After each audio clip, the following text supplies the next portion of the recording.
Oh, no, no, no. There's nothing wrong with your calendar. There's nothing wrong with your timeline. There's nothing wrong in your world. Granted, Wizards Tuesday, Wizards Thursday. I promise you, next week we're going back to Mondays.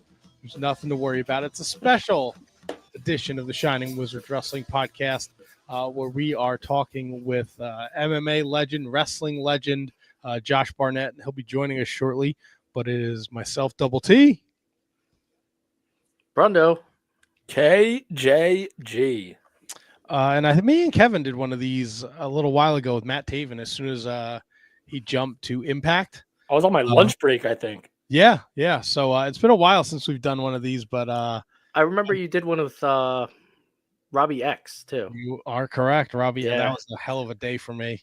Anything 4 years ago in the Wizards, I could pretty much remember. You're better at it than the two of us. I'll tell you that right now. Jesus Christ. But I reached out to Josh late Monday night to see if he wanted to join us on Tuesday because we didn't have a guest, and he didn't get back to me till yesterday morning. But it just kind of worked out where we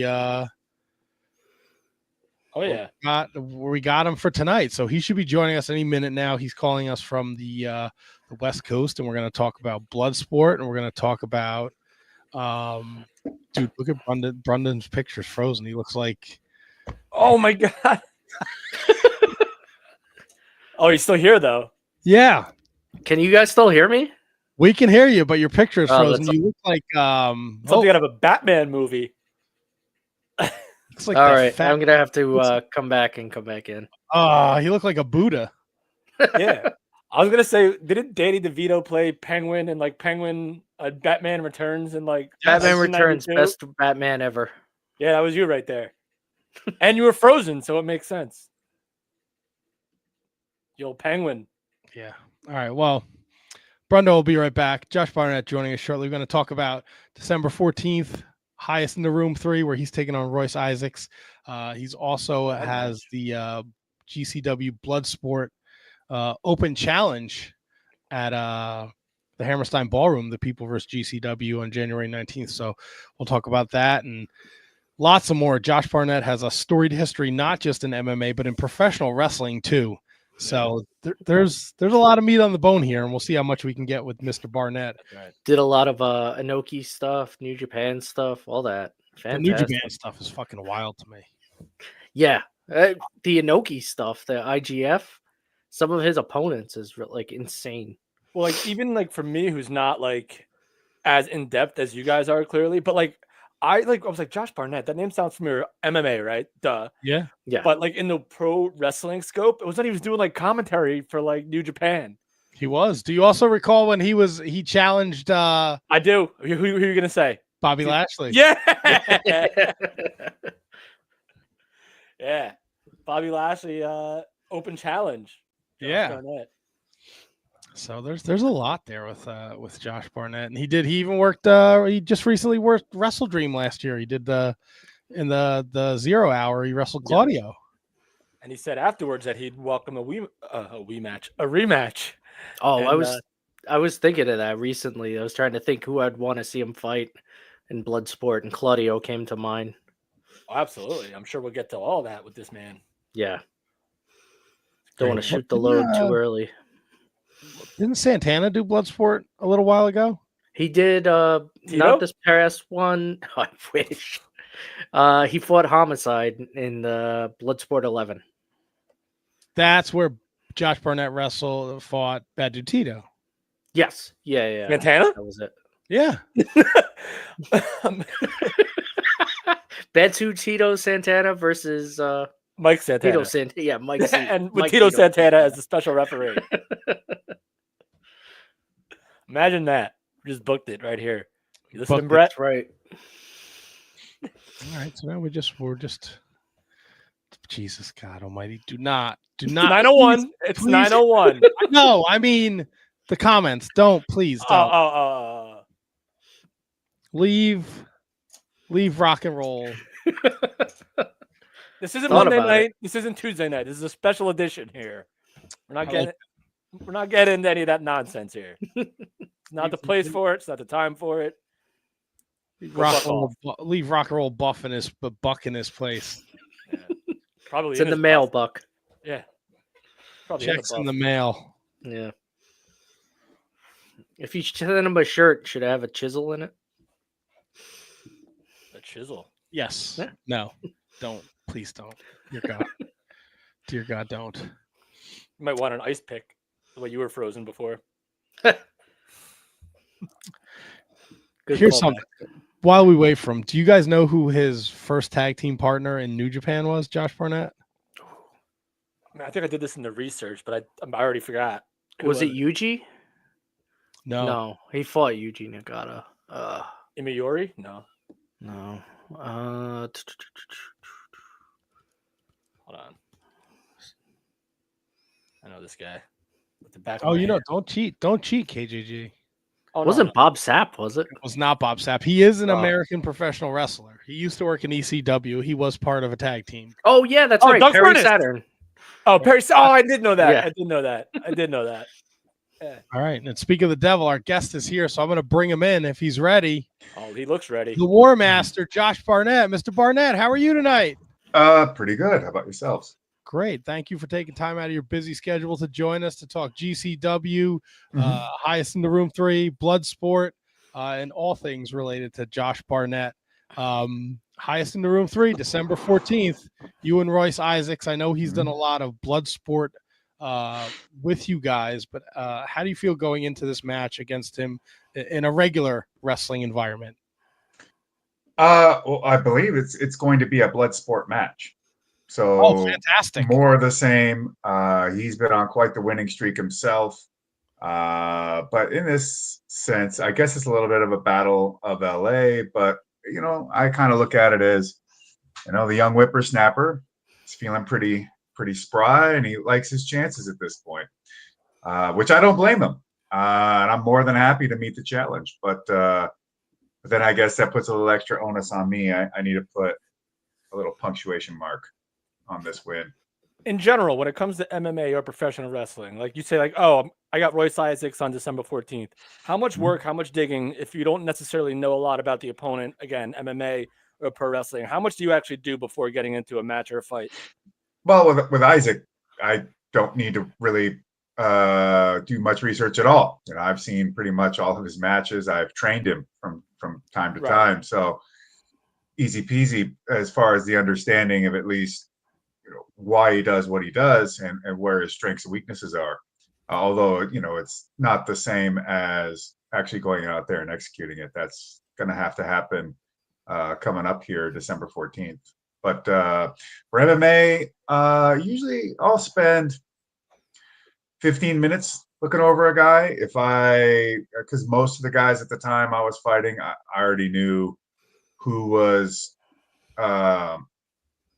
who my potential opponents would be, and essentially I could figure out what their game was really quickly, and then it was just a matter of, okay, well, be aware of that and keep on the lookout for that, keep him working in this capacity other than that, and you know, mostly do what I want to do to that guy, you know, make him be the reactive combatant, whereas I'm the person, you know, driving the whole fight home and dictating from start to finish. It's a lot easier, let me tell you that way. But if it was a complete unknown, then maybe I'd spend an hour doing some look on him. But most of the time, I've just been around the game so long, I can just take a look like, all right, that's his deal. Nice. Do you have like a dream opponent you'd like to fight in Bloodsport? Because some of your opponents have been or actually all of them have been fantastic, like MVP, Johnny Nitro, all those guys. Do you have somebody you'd love to see come up answer your challenge? Well, I mean, in a dream matchup, it would be impossible because Alexander Karelin is retired, Volkan's retired, Karamite is retired. You know what I mean? But yeah, I think there's still plenty that could happen out there. You know, I for one would love to, you know, get some time in combat against someone like Kushida. You know, even though he's quite a bit smaller than me, he's a very decorated and talented wrestler and shoot wrestler. So it'd be interesting from my perspective. I'd like to see how what it'd be like trying to deal with somebody that quick. Although, Johnny Nitro, no slow man himself. Sky's the limit, but who's likely to show up? I don't know. You know what I mean? I mean, that challenge is out there. We're searching high and low. I'd still like to have another tangle with Claudio, if at all possible. Yes. Yeah. Yeah, absolutely. we were talking about that before you joined us, actually. Yeah, no, it's funny because you wrestle a guy once on a card on a show that really isn't about you, geared towards you. It doesn't really, it's not a place that I work. So it's surprising how many people have seen that match and they're like, okay, there's something about this that's different and I want to see more of it. And I think some of it may even be how Claudio approached the match from those seeing him all the time in AEW and in WWE, and then they see him in the ring with me. I say, oh, not the same that I'm used to. And in fact, his demeanor and everything's a bit different. I like to try and bring out different facets of people, and hopefully, I would hope that would be the best out of them. Absolutely. And you talk about not the same as you're used to. A lot of us who were big UFC fans back in the day saw you be very successful, youngest UFC heavyweight champion.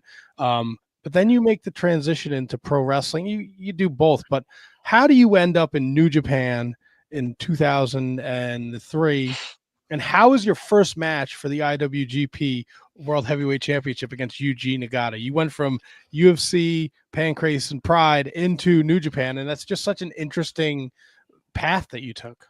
Well, I mean, it was UFC, New Japan, and then from New Japan it was Pancrase and Pride and K1 and Sengoku and everything on else. But I'd say the short answer is Antonio Inoki is why all that happened. But the more granular element is that I saw Tsuyoshi Kosaka, who was a training partner of mine and friend, competing in New Japan.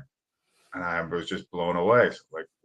So I start writing him an email immediately going like, bro, how the hell did you get in here? How is this possible?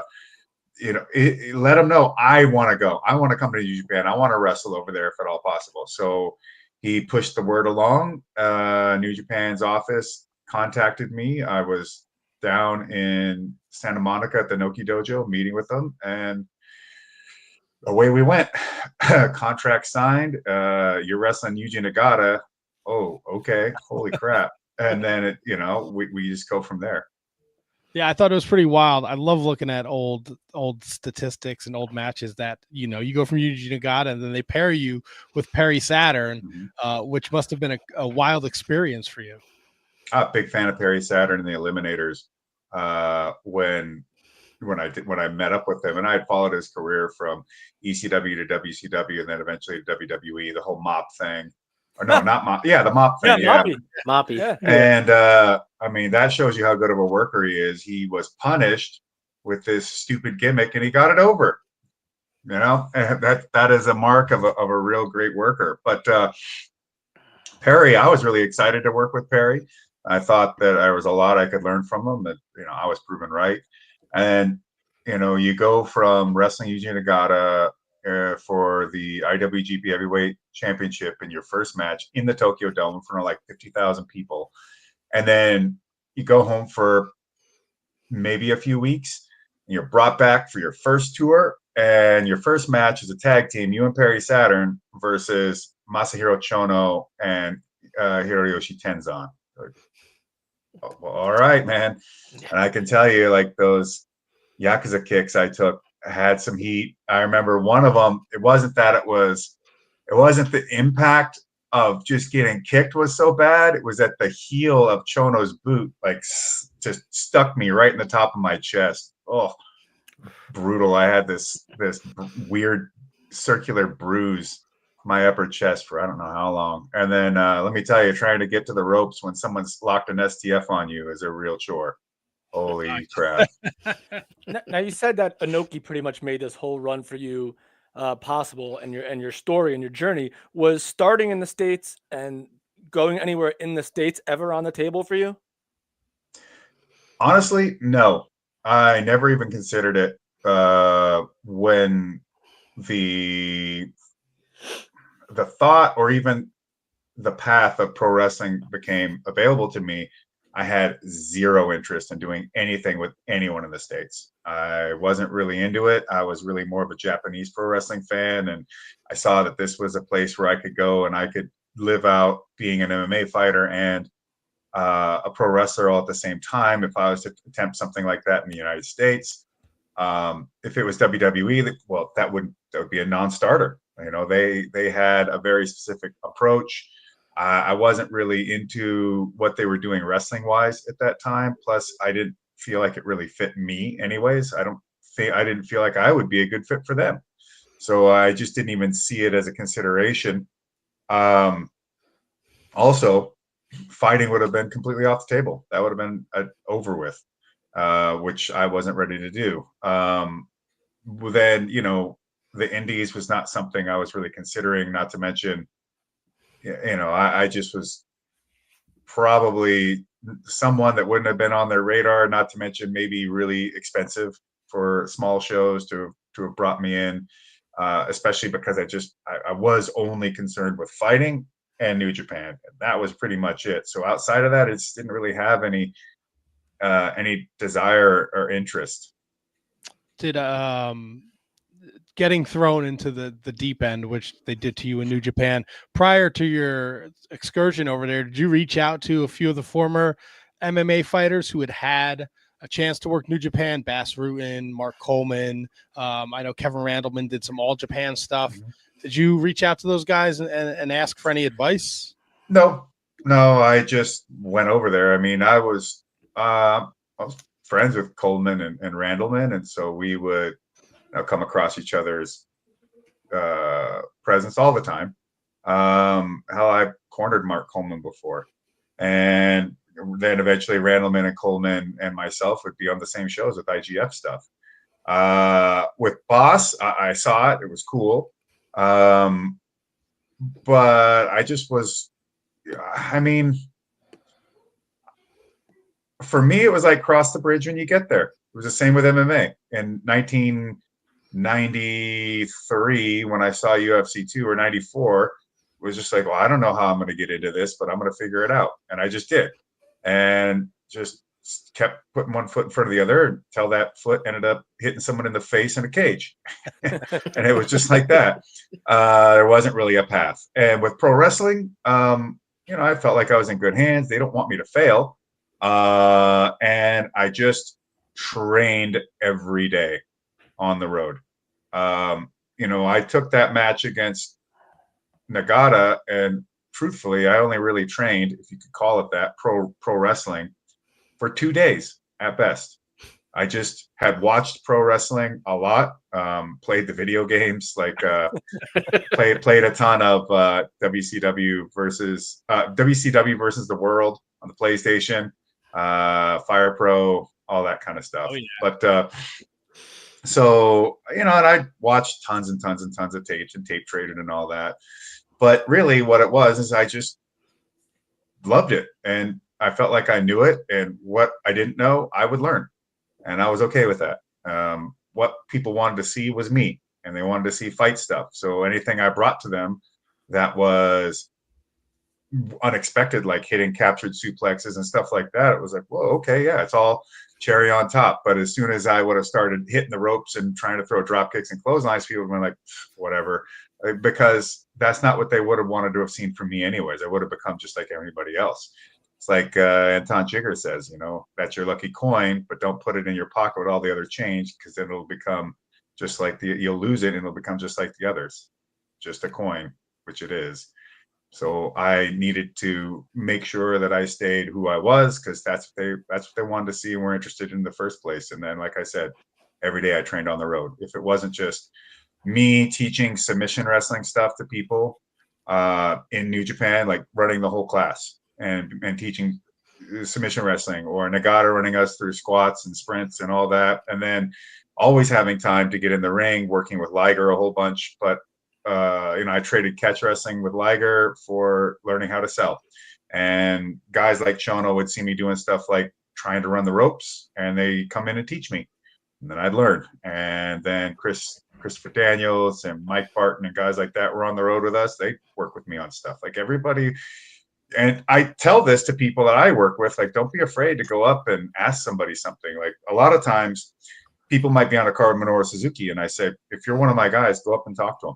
Go ask him to teach you techniques, be polite and respectful, and it's going to hurt like hell. But trust me, he is willing to help those that have a good attitude and that really want to know. And for me, that was just the same. I just approached everyone, whatever it is that you think I could do better, or I've seen you do this. Can you teach me that? And I would work with them and learn and carry it on. Clearly, anyone who knows your wrestling career is listening to this. Knows you're such a fan. You mentioned tape trading. To get to share the ring with Jushin Thunder Liger in 2004, was there a moment where you kind of took a step back from being Josh Barnett, the wrestler, and you just sort of like, man, I am in the ring with Jushin Thunder Liger. This is fucking awesome.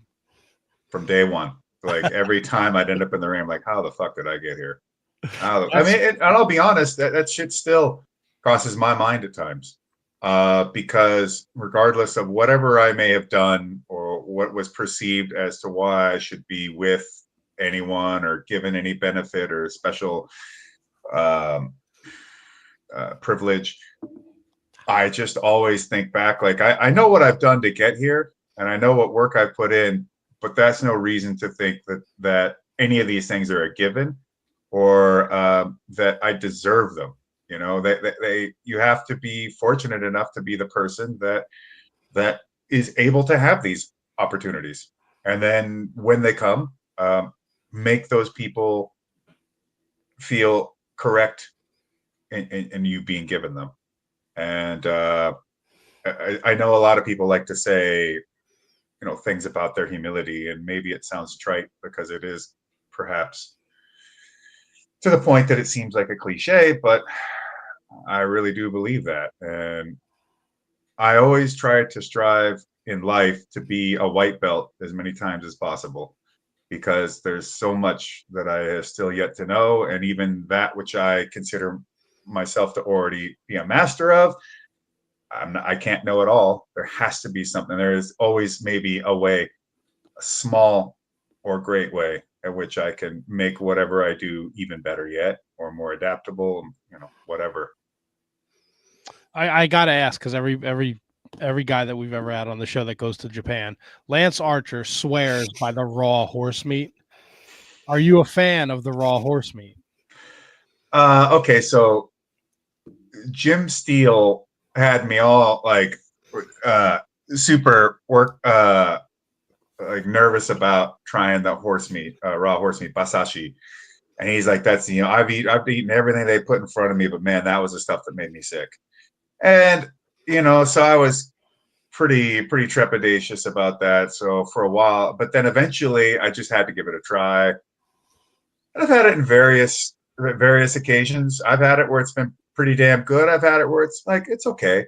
But, when I think back on like sponsor dinners being taken out at night, and they would put the wildest shit in front of me just to see if this guy's just going to eat it. And of course I ate everything that they put in front of me, much to like, like people just being shocked and like, big intake of air, like all this kind of stuff, man. It's like they didn't think I was going to put the raw fish guts and chili paste in my mouth, but I did, or like me and his name's Eric, and he was Apocalypse in Calgary, and then he was part of that why I always want to call them APA, but that's not who they were. The Ascension. I don't know what name he was working for the Ascension. Eric something, I think. But anyways, Eric is Big Con or Connor. Victor.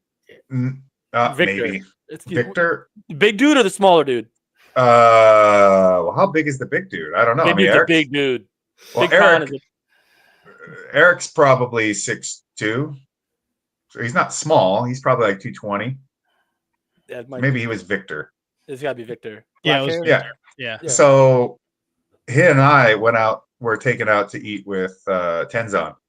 And we're at this Korean barbecue spot. Actually, I think it was yakiniku, Japan, but they had a lot of Korean dishes on it too.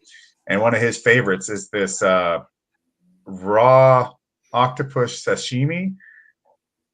Excuse me. But what they do is they whack the tentacles off while the thing's still alive. So when they come out on the plate, it's a Royal Rumble out there. and I'm not kidding you, man. You got to fight these things to get them off the plate. So both me and Eric are just practically green looking at this thing. I'm like, oh my God, this is really takes the cake. And Tenzon's just chomping away and dipping them in this salt paste and like, oh, it's good. I'm like, oh God, I don't know about that. But of course we're there. So we go and we dip in with our chopsticks. And I remember getting a hold of one of these wriggly sons of bitches. And I'm trying to pull it off the plate. Well, it's suckered to the plate. So I had to slide it across the plate until it got to the edge, and now it came off. And now it's doing the dance on my chopsticks. I put it in my mouth, and the first thing it does is suckers the inside of my mouth, and I just started chewing on it like I was trying to, I don't know, like I was trying to get out of Saw, one of those Saw movies. And whatever the case may be, it was a bad deal. And I just was like, one's enough. One's enough. It makes for a great story, but it doesn't. I would never. It's what I would tell you to eat basashi all day. I'm not going to tell you to eat that. So you mentioned earlier, I believe, referring to Kushida about like sneaky tough shoot wrestler type guy. Is there anyone else out there like that you would want to work with that maybe the fan base doesn't necessarily know who's as tough as they may appear on TV? That's a good question. I mean, all wrestlers are tough, right? But like shoot, right. With that have like legit shoot backgrounds, and that's interesting. I mean, Naito actually was, I believe he did some submission wrestling back in the day as well. He has a record. I mean, it'd be interesting to try and pull maybe some of Akiyama's old freestyle wrestling past into the ring with him. But I don't know. That's a good question. And to be honest, that's something I like to try and do with Bloodsport, is bringing people like Santino Marella, and people see him and they're like, oh, whoa, what now? He's wrestling Sakuraba or Simon Gotch, and holy shit, there's no socks, there's no or there's none of that stuff. Like, there's zero comedy, man. This guy is like, he's serious business, and he's incredibly skilled. I love seeing stuff like that, or getting John Morrison to go out there and drop down and hit a double on somebody and be like, oh, he could do that? Like, yeah, actually, he's really good at it. And what makes GCW so special, the place that you want to keep having these moments happen? I would say because they're just all about it. They're a machine that just keeps grinding forward day after day, weekend after weekend. And Brett has carved out really his spot in the top of the indies by just tirelessly working constantly and putting together insane stuff to more traditional pro wrestling and everything in between. And they support what I do, fully. While, Bloodsport's its own thing, it's part of that GCW family, and, we're all in on it. That's why I'm on these GCW cards coming up. I'm going to wrestle in the Hammerstein Ballroom because I think it's a good place for me to go out there and to show what I have to show, regardless of whether it be Bloodsport or not. Coming from somebody who'll be at the Hammerstein, I'm super excited to see you there. So very excited to see who your opponent is. Yeah. Me too. Yeah. I noticed one guy that you wrestled at when you were in IGF that I'm just fascinated with over in Japan. What was it like wrestling with Bob Sapp, and like how over was he while he was over there? Well, I was his coach when he hit his peak with the MMA and kickboxing stuff, and yeah, it was massive. And He was a real force of nature. And the thing about Bob is, so I even used to do stuff like, because he didn't have the understanding or knowledge base of Japanese culture and pop culture like I did. So I'd feed him stuff all the time that I thought would be good for him to use for cutting promos and doing this and doing that. But the thing is, like, it's not like, oh, you have to like handhold this guy. No, Bob is the type of person that if you give him that information, boom, he will turn it into a great promo, a moment. He'll put it in there, like me teaching him about who King Ghidorah is and from Godzilla and how he's a monster with three heads. Well, you're going to be a three-headed monster. You're going to pro wrestling, MMA, and kickboxing. And so he used that out there, and they're like, oh, you know about it. And the thing is, he's speaking to them about in ways that they understand, but also surprising them with, little mentions and things that would just completely take them by surprise, blow them away. And Bob, it was just great at it. Such personality, such charisma. Wrestling him, super easy. I say that,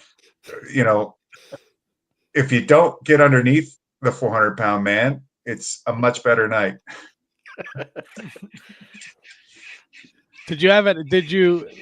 Sap Time is one of my favorite music videos ever.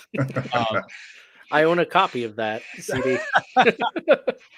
And did you give him any input on that when he went to film? No, that was all Bob. That's all Bob, just being a character. So we're what are we, 12 blood sports in now? 12 and 1 international. Yeah, the Bushido with you and Moxley, right? That's fantastic. Do you have a particular favorite bout as a fan that over the course of those 12 blood sports?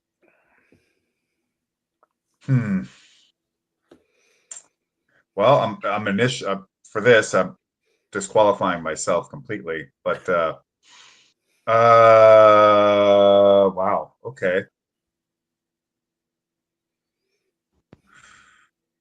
A favorite. Well, I really liked Charlie Dempsey versus Matt Mikowski. I thought that was pretty fantastic. If you watch Marina Shafir versus Zeta Zhang, there are parts where it looks like live fire are happening in that match, which is pretty awesome. Not to mention Marina versus Masha is a great match. I think Shayna versus Miya versus Masha was incredibly impactful, really incredibly violent. Santino versus or Anthony Morello versus Sakuraba. That was a really incredible match. That was a great one. Trying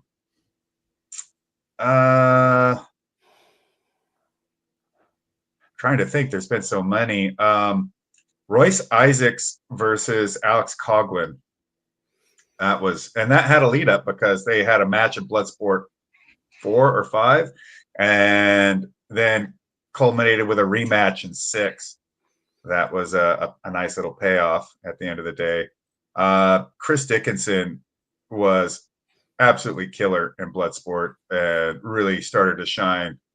So like his matches with Minoru Suzuki were really something.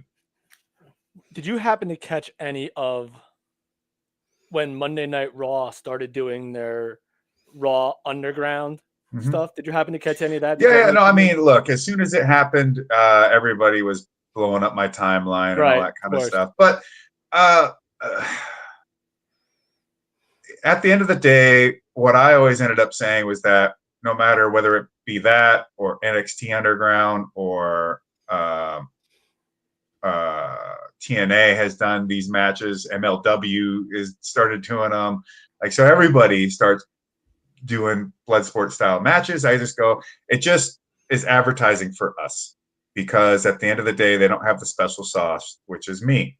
So without me, you don't get the same product. And it's weird to think of one vision being so important, but it's not just that I, Josh Barnett, am just the greatest thing that's ever walked. It's that I, Josh Barnett, have had the opportunity and experience to be training wrestling with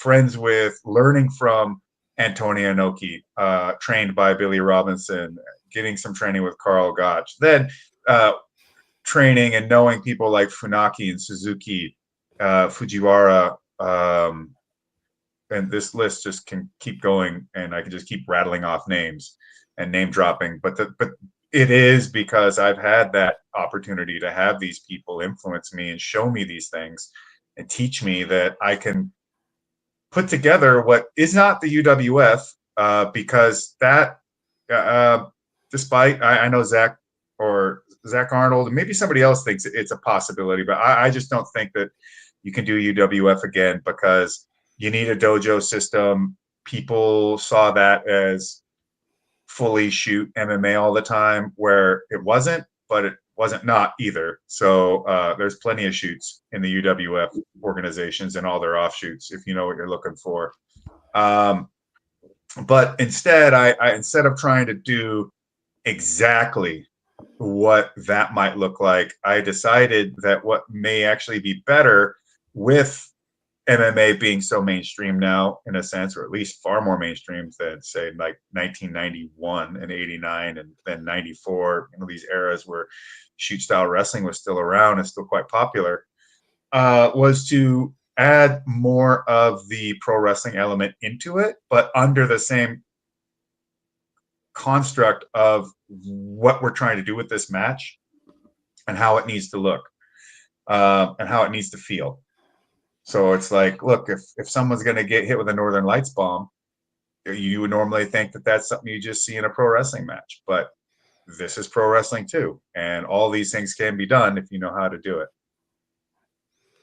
One cool thing I like about the blood sports is how much talent from literally everywhere you have. You got guys from NXT and girls from NXT, TNA, WWE, MLW, just AEW. It's amazing. So, like, what goes into trying to get all these guys and put together a card? Yeah, like New Japan Pro Wrestling as well. Yeah. A lot goes into it, and I'm very thankful for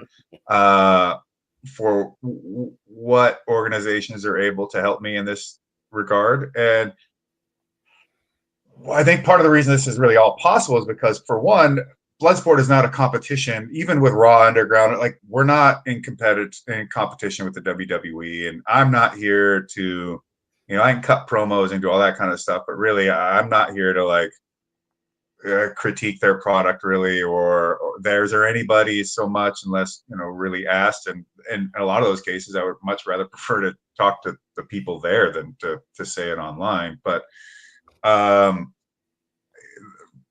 Bloodsport is a wrestler's promotion. That's the thing that drives it, from that perspective. And the thing is, the wrestlers want to be there. Sometimes you see people on these cards, you wouldn't know it, but or it wouldn't be something you'd be aware of, but they had been reaching out to me to make this happen. Or when I was able to go through their office to talk to them and say, hey, we put this together, they're like, oh man, holy shit, I've been waiting for this. And they're off working in big ass companies already, but there's something about what we do that makes wrestlers want to be there. And I have people messaging me constantly to be on the show, but we don't do enough shows, and we have to be choosy, and we have to, outside of, even if everybody was capable of doing it, that reaches out to me, if everybody was qualified, it's still, there's just not enough space to run enough shows and to keep the product in a state that I think is most beneficial for it than is possible.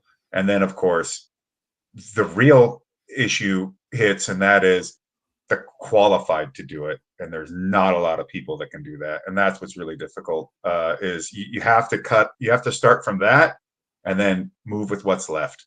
But thankfully there's a whole ton of talent out there still, not always people that are available to me, but there are people out there that are more than capable. It's like, there's plenty of guys in Japan, but it's also not easy to get them over here. And if they're not gonna resonate with the fan base enough to sell enough tickets to cover it all. It's like, oh, God, I hate this part of it all. But this is something that you need to take into account, because if your show isn't profitable, you have no show. And, you know, so far we've done quite well for ourselves, enough to keep going. And, you know, maybe if a few things could get sorted out, not really on the GCW side, but just the nature of indie wrestling in general. Like, you know, the issue of pirating, the pirating of the product is so rampant. We've lost, I'd say we'd probably be sitting on over $100,000 or more if without pirating being an issue. That's so crazy to me, because that Fight TV Triller Plus, like for $8 a month, and the amount of content GCW alone puts out, they got 2 shows this week and 2 shows next week, and like you're paying like $1 a show. Like everyone, you pay more than that for a cup of coffee. Like it's crazy, man, that people are still pirating shit. It's such a sin. I'm a guy that gets given a lot of shit for free. I'm not going to sit here and act like that's not the case. I end up, there's tons of concerts that I go to, and guess what? I buy merch, and I'll have people at the merch tables literally not allow me to spend money there. They're like, not good here. And I'm like, okay, you know, but I realize what it takes for a band to be on tour, for wrestlers to go out and work, for fighters to have training camps and all this. And you know, one of the rules I'm always stressing to even the people in the room with the fight team that we're associated with is, if you can't afford to buy a ticket to go watch your teammate fight, then you have your priorities all fucking wrong. If you can afford to go out drinking with your friends and buy cigarettes or smoke dope or do whatever, like if you can afford your vices, but you can't put aside a little bit of money to go support your teammates, your priorities are all wrong. Not to mention if your job is to compete, but you can't cover paying for your medicals to get your license, or you can't purchase a registration to go compete in a grappling tournament to stay fresh, then it's like, well, where are your priorities, you know? And for me, I try to put the money into the things that I support because I want them to exist.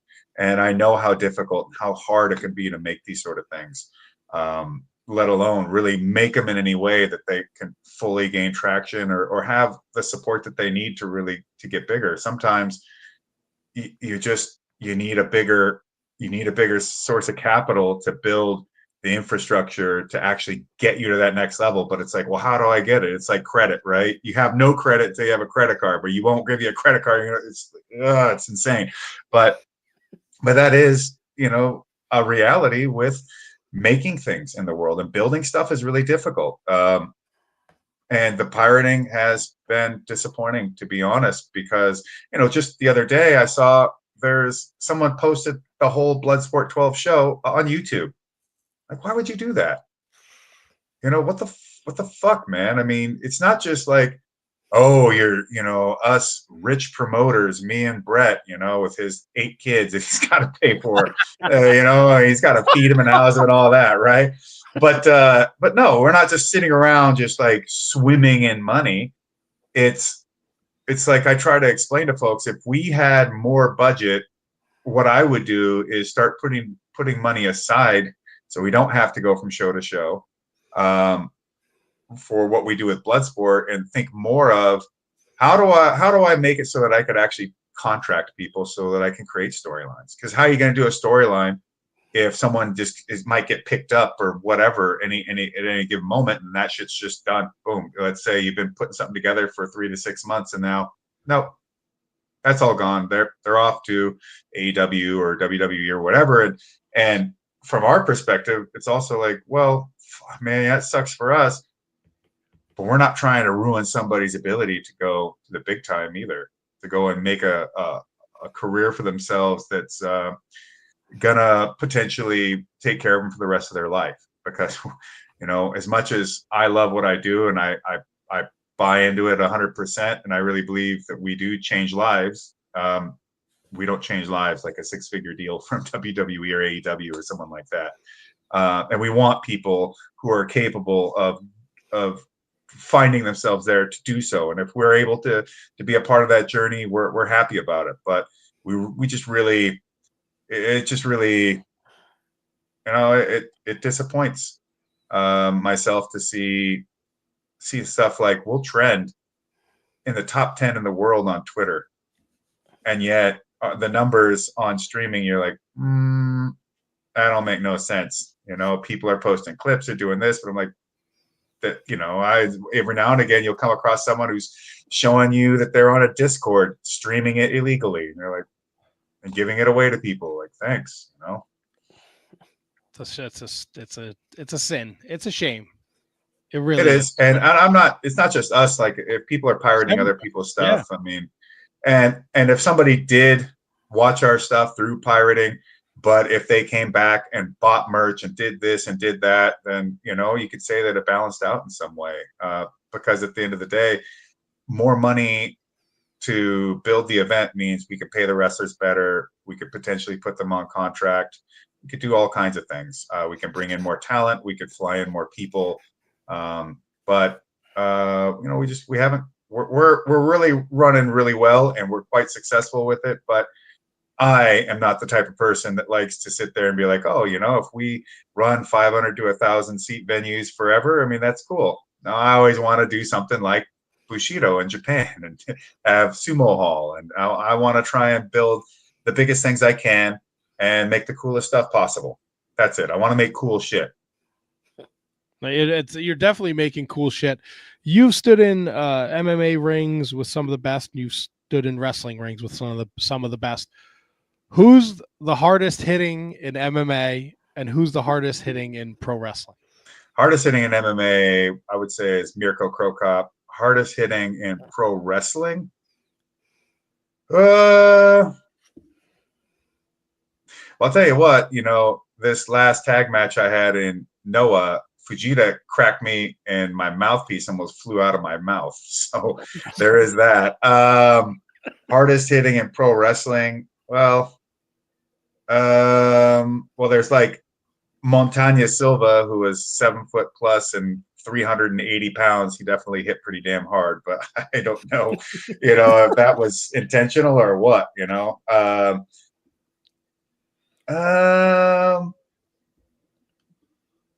let me think. I would say I've definitely gone in there and gone hardcore with some folks. Like, I had fights coming up, a fight after the end of a G1 tour where I was doing opening matches, and I faced Masahito Kakihara, and it was like straight out of UWFI. I mean, he came after me, cracked me right in the eye, gave me a black eye for the rest of the tour. It was beautiful. I have to ask, because there's I work with younger kids, and they're big. They love UFC, and I tell them, you guys have to find Pride. You have to find old Pride stuff, because it's some of the best. What was that like for you? Because Pride was like otherworldly to me. I love old Pride fighting championships. Me too. And I would say it was probably the greatest MMA experience there was. That's what I would say. Barring if I could have been like in rings in 1994 or 1990 or UWFI or something like that, or the original Pancrase, King of Pancrase tournament, Pride was incredible. The biggest shows, the hottest crowds. It felt like, I would say that at the time, UFC felt like NASCAR and Pride felt like F1. Yeah. Both. And don't get me wrong, people love to use NASCAR as like a pejorative, but NASCAR is incredibly heavy engineering tech-wise and innovation. The skills of the driver is unreal. And you have no idea what one of those cars is until you really even get just an understanding of how to build a car yourself, what racing cars is like. And then if you can sit there and talk to like, their mechanics and talked about head design and different stuff like that. Now, of course, they're not going to tell you a whole lot of it because that's their bread and butter. That's their secrets, but it's insane. Those cars now that you see in NASCAR run with a restrictor plate and to reduce their top speed. If you took that small block V8 and ran it as open as you could with the right kind of carburation or fuel injection, even if it was allowed, that car will go over 200 miles an hour, no problem, and do it sustained. That's insane. Those motors are next level. So in any case, that's my way of saying that, auto racing is nuts, but and technology wise, like, man, it fucking blows you away. But it feels like demographic wise, F1 is like things that happen in Monaco, whereas NASCAR happens in South Carolina. So, very different. As a fan of MMA and pro wrestling, like to have Sakuraba on your Bushido show, like, is that another like holy shit moment? Because he was like, man, and those Pride days when he was that Gracie killer, god damn. I love me some Sakuraba till he ran into Vandalite, but that's a whole other conversation. Yeah, it was incredible, but it didn't start or stop there. For me, I remember there was a moment, the ring was up, but we were still building out and doing stuff. And I'm just standing there looking at Sumo Hall, Ryogoku, and seeing the ring and seeing our logo on the screen, and just going, this is a dream come true. And I used to sit there on plane rides and on the buses, writing out my little cards that I would make and projects that I would like to do and whatever. I mean, sometimes this stuff came to fruition. So if you ever watch something called Lionsgate by New Japan Pro Wrestling, that was originally an idea I created.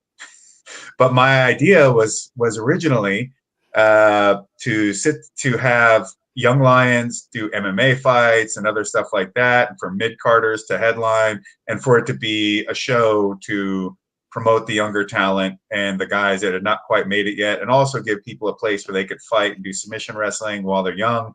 And so winning and losing, not just a big deal. They get an opportunity to stretch their legs while they're still, before they've really like created a real name for themselves where any of that could actually be at risk. And then a chance where guys who were having trouble getting out of that mid-card position could go and like, okay, here's your chance to shine, show the world what you got.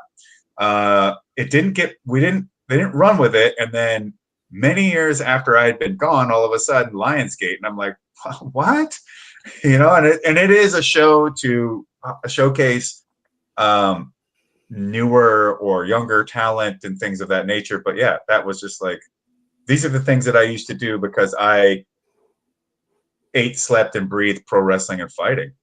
And, I have other interests in my life now too, but I still think quite a lot about this stuff. So doing Bloodsport Bushido was an absolute dream come true, and getting Sakuraba and Funaki and Suzuki, and having Akira Maeda, Kota Ibushi, and Fujiwara all there to support me.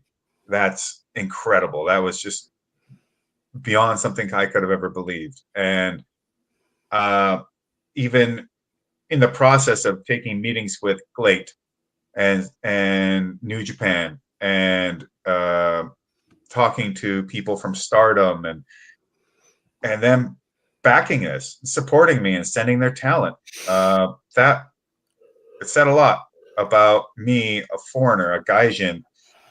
And I spoke to Akira Maeda about this, and I said, has a foreigner ever come in here, created a Japanese company, and then did a show in Sumo Hall or something like that?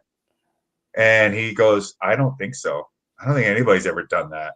And maybe I am the first. I don't know. But it felt really unique. And I felt really honored that I could have that kind of respect with the people that mattered into making these things happen.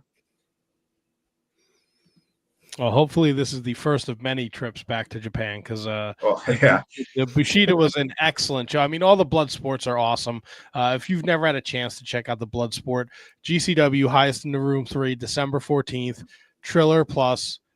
You can sign up for a 7-day free trial. then it's $8 a month. And GCW is putting out crazy content. But you're going to see our guest, the War Master, Josh Barnett, take on Royce Issacs in a Bloodsport match. And if you're not familiar with the concept, this is the perfect time to check it out. And then Bloodsport runs a couple times a year, and they're loaded. The shows are loaded. They're super entertaining, and you never know who's going to show up. John Moxley showed up in Jersey City 2 weeks ago to back Marina Shafir, so that's huge coming off of Full Gear. And Josh is putting on unbelievable matches. He wrestled MVP at 12. He did Bad Dude Tito at 11. The list goes on and on. So I know we don't sleep on Bad Dude. That guy, he is incredible. He should be a superstar in New Japan. A superstar. It's a shame. Since you guys are here, throw out some names. What do you want to see in Bloodsport? Oh man, I don't want to say somebody who has already been there though. Oh, that's okay. I can't wait to see more of David Mazmanashvili. Yeah, there we go. I'm glad you said it. Yeah, everybody's like David M. David M. Yeah, the M guy. Yeah. Yes. I knew that obviously just looking at him was going to be like, okay, you got my attention. But as soon as people saw him actually move for real, they were going to be in a state of shock and awe. Yeah, him and Matt, just their match was amazing. And Matt, he put up a great fight too. Matt's fantastic. Matt is one of the unsung heroes of this whole you could call it a federation or like program, but I have a really, really, really high opinion on Matt, and I could see really great things from him. Yeah. So there's two names. One, I don't know if it's even a possibility, but I would love to see Bryan Danielson. I know his career is in flux or whatever. And the other is just because his name went by the scroll before. Yep. Little Guido, because I know he is a badass motherfucker. Yes. I know he's a little older, but I think he could still stretch. See, that's the trouble, is that he was a super badass shooter. And I haven't gotten a chance to really hang out with him much. I would love to pick his brain. I was listening to him on the JBL and the podcast he does with Briscoe, and the stories where I loved hearing his tales about getting into UWFI. They're fantastic. And James got to train under Billy Robinson as well. So we have that in common. But he said publicly online, people like hitting him up, but he goes, look, man, years ago, yes, totally. But at this point, I'm just, body's a bit too old, been too long in the tooth. And, I don't blame him, because this, fighting and MMA and pro wrestling takes a lot out of you. And, he was in ECW and then in WWE, and, God, the amount of matches he must have had. And, it's not for any, I mean, look, if it was something that would feasible, then hell yeah, absolutely. But with Bryan Danielson, 100%. I just don't think about throwing his name out there because I just feel like it's impossible. Right. But I hope that if he's going to retire, that I at least get a chance to meet him in the ring at least one time, because I've known him forever. We've done tours together. I've trained him in submission wrestling at times. Great guy, another Washingtonian. So I have like two. One guy, you either love him or you hate him, pretty polarizing, had an amazing career in WWF, former world champion, current TNA champion, Nick Nemeth. Has he done it yet? Or has he are you asking me if Nick Nemeth has done Bloodsport? All right, so I'm the most mainstream guy. I'm the most naive motherfucker on this. Okay. All right. Yes, he has. You should go check his match out from Bloodsport 10. Yeah. I think it was at WrestleMania week last year. All right, so scratch that. Let me shoot with this guy. I should have led with this guy. How about he probably did it too. Watch Shelton Benjamin. Would love to see it. Well, I have been in communication with him. Don't know if it's going to happen, but you never know. I mean, another person I have a high opinion of. Plus, me and Shelton have a connection not only through Bobby and MVP, but also through Minnesota wrestling, because I've got some guys that are from the Minnesota Storm that wrestled for the University of Minnesota that have trained with me and gone and competed in catch wrestling over in England. And, I brought it up to Shelton, and he's like, what, really? You got these guys going out there? Oh, that's cool, man. So, but yeah, go check out Nick Nemeth's match versus Speedball, I believe. Oh, I'm such an asshole. I did know that. I'll tell you, who's the kid? I got to look it up right now real fast.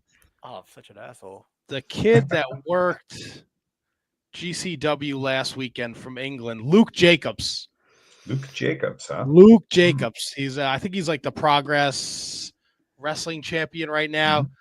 He was impressive. He worked this past weekend in GCW. That's somebody I'd like to see in a Bloodsport. Okay. Well, I'll have to take a look for him. Yeah, he's the Progress World Champion right now. Mm-hmm. Right on. There it is. So look, guys, we've been talking to Josh Barnett at Josh L. Barnett on X and Instagram. It's been scrolling across the bottom. If you want to support Josh, joshbarnett.com. You can get t-shirts, all sorts of great stuff there. He's got a link tree. I went on it. The heavy metal playlist, Josh, is fucking awesome. I'm a metalhead. Thank you. I got Eddie tattoos on my leg. I got a giant Motorhead logo on the back of my leg. What is like a song that you would love to have as your walkout music that you haven't had a chance to use yet? Oh, For All That May Bleed by Watain. A little Watain. I like that. Mhm. What are you doing, Nelly? Stop. The The cats are crazy. Apparently you got to give the cat, like if you're on a keyboard, you give the cat its own little keyboard, and so you got to give it its own little desk for a podcast, and it'll sit there but it might start meowing in the background. I don't know. Maybe it'll bring guests on, a raccoon, the squirrel from down the street. She's a kitten. This is her first appearance. We've had her for months. This is the first time that she's ever jumped up on the desk. First of many. First of many. Absolutely. Highest in the Room 3, December 14th, the Ukraine Cultural Center, Los Angeles. It's a loaded show. If you can't be in Los Angeles, Triller TV Plus is $8 a month. Josh, Royce Issacs, Bloodsport, Matt Cardona, FE. God, who else is on the card? Manson, Jimmy Broski against the Desperados, Matthew Justice, Dr. Redacted. It's a loaded show. Every GCW is loaded. Show is loaded. And then the People versus GCW on the 19th. Josh has a mystery opponent. We don't know who it is going to be. You never know who's going to show up in GCW. That's the beauty of it. And if you can't Nick Nemeth. Maybe Nick Nemeth again. Maybe Nick Nemeth. If it can't be in New York with Brundo and company, I mean, Triller TV again is the way to see it. Josh, this has been an absolute pleasure. I appreciate you responding to the DM and taking the time out of your Thursday night to join us. I try to, although I could be really bad about with everything I got going on. I'm following up with people. There's plenty where I'm like, yeah, I'm down, and then it gets lost in the shuffle and then never happens. But I try to make my rounds. Don't worry, you're not the only one that does that. So. Josh, it's been a pleasure. Anytime you want to come back on the show, we'd love to have you shoot the shit to promote another Bloodsport. And anybody that might be in Japan this weekend, I'll be there at Makuhari Mesa for Tokyo Comic-Con. I'll be doing a special speaking engagement thing, and come see me. And while you're there, you can talk to Benedict Cumberbatch and Jason Momoa and a bunch of people with a lot of security. So wait, if you're there this weekend, what do you leave tonight or tomorrow morning? Tomorrow. How long tomorrow morning is that for you?